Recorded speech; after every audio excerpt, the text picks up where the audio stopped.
वीरता। मित्रों, पहले मनुष्य बनो, तब देखोगे कि बाकी सभी चीजें स्वयं ही तुम्हारा अनुसरण करेंगी। आपस के घृणित द्वेष भाव को कुत्ते के सरीखे परस्पर झगड़ना तथा भौंकना छोड़कर भले उद्देश्य, उपाय, सत्साहस एवं सच्ची वीरता का अवलंबन करो।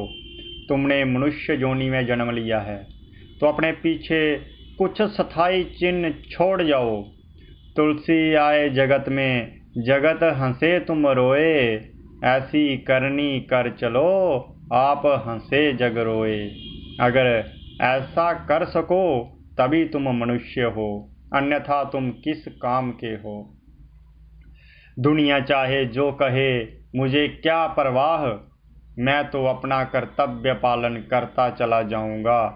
यही वीरों की बात है, वह क्या कहता है या क्या लिखता है। यदि ऐसी ही बातों पर कोई रात दिन ध्यान देता रहे तो संसार में कोई महान कार्य नहीं हो सकता। क्या तुमने यह श्लोक सुना है? नीति कुशल लोग तुम्हारी निंदा करें या स्तुति, लक्ष्मी तुम पर कृपालु हो जहाँ खुशी चली जाए, तुम्हारी मृत्यु आज हो या अगले युग में, परंतु न्याय पथ से कभी विचलित न होना। कितने ही तूफान पार करने पर मनुष्य शांति के राज्य में पहुंचता है। जिसे जितना बड़ा होना है उसके लिए उतना ही कठिन परीक्षा रखी गई है। परीक्षा रूपी कसौटी पर उसका जीवन कसने पर ही जगत ने उसको महान कहकर स्वीकार किया है। जो वीरू का पुरुष होते हैं वे समुद्र की लहरों को देखकर अपनी नाव को किनारे पर ही रखते हैं। जो महावीर होते हैं वे क्या किसी बात पर ध्यान देते हैं?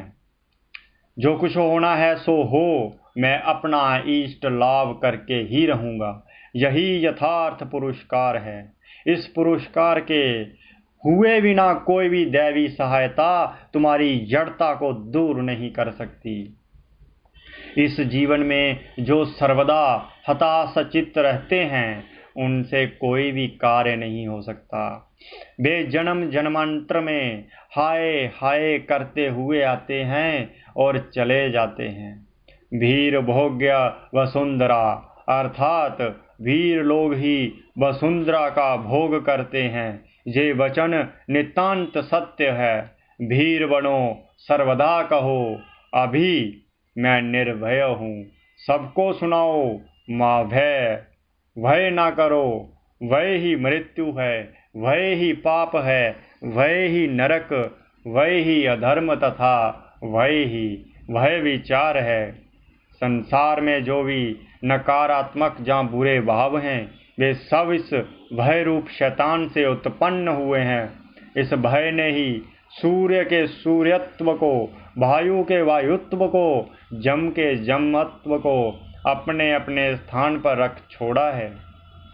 अपनी अपनी सीमा से किसी को बाहर नहीं जाने देता।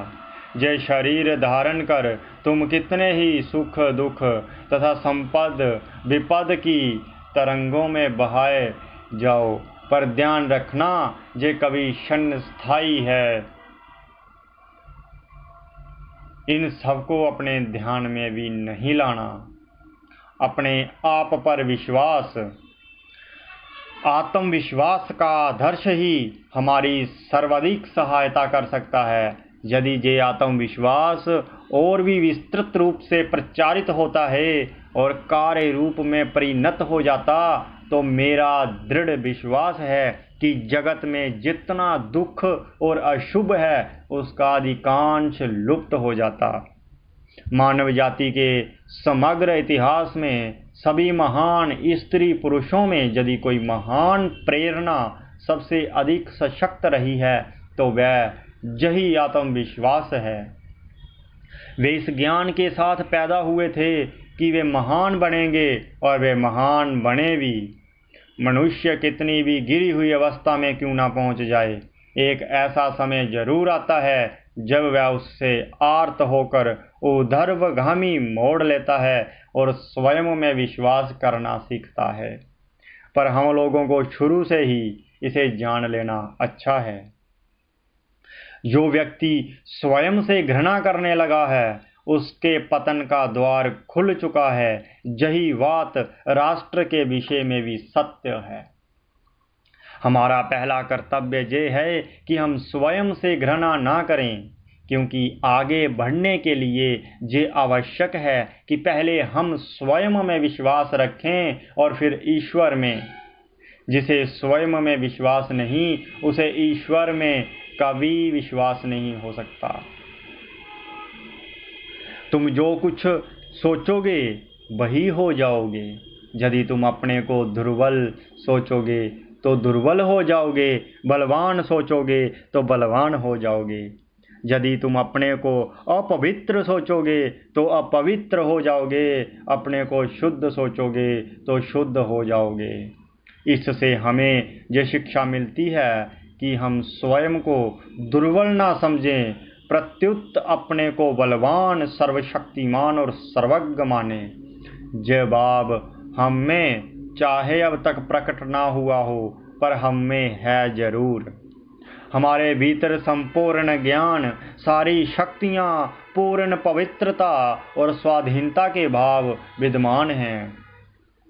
फिर हम इन्हें अपने जीवन में व्यक्त क्यों नहीं कर सकते?